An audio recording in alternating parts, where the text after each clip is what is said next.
One recent insight I had growing everything in my basement, where I'm doing the colonization in the same space as the fruiting, is that the I have like a the AC Infinity fan, 6-inch inline fan, pulling air out of the tent to constantly refresh the air. Oysters require like a fresh air exchange of like 6 to 10 times per hour. Lion's mane maybe a little bit less, but it creates this negative pressure system where it's pulling in air through the intake at the bottom corner, and then refreshing the air constantly. But what I noticed was that these AC Infinity tents are actually not completely airtight, and so there's these zipper seams on both sides, right? These two large doors, and then also the two large doors on the other side, where air can seep in to the tent. So it's humidity and it's humidity insulated, but not air insulated. And so I don't even know what percentage, but probably a bigger portion of the air is being pulled in through the intake, through the 6-inch tubing at the bottom corner. But I suspect that a decent amount of air is actually being pulled in by the seams. And I think that might have been one of the reasons for my suboptimal yields with the oyster mushrooms that I was growing.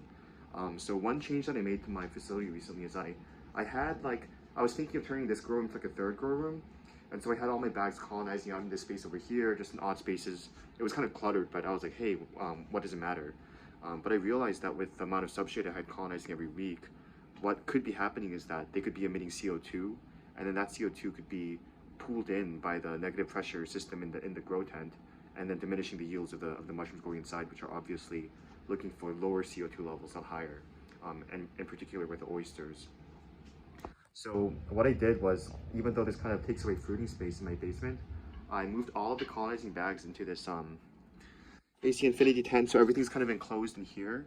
And then I put like a fan in the top corner that runs like 5 minutes out of every hour at like a low speed, and it kind of like refreshes the air inside of here.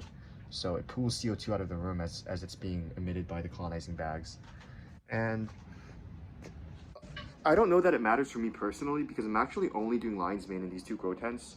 It's just been so much easier to grow lion's mane. They have a shorter shelf life. They're a lot easier to harvest.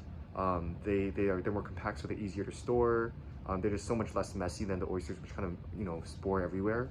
So they're also less sensitive to CO2 parts per million.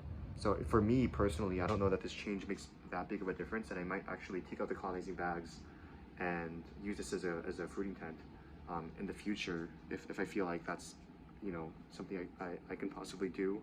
But just making a note of this for other growers. If you are growing oyster mushrooms and you're using an AC Infinity tent, then it might be wise to consider whether the CO2 parts per million are seeping into the tent through these seams, and if there's some way to insulate the tents even further by, I don't know, throwing a blanket over it or something like that, so that the air is only coming in through the intake that you've built and established.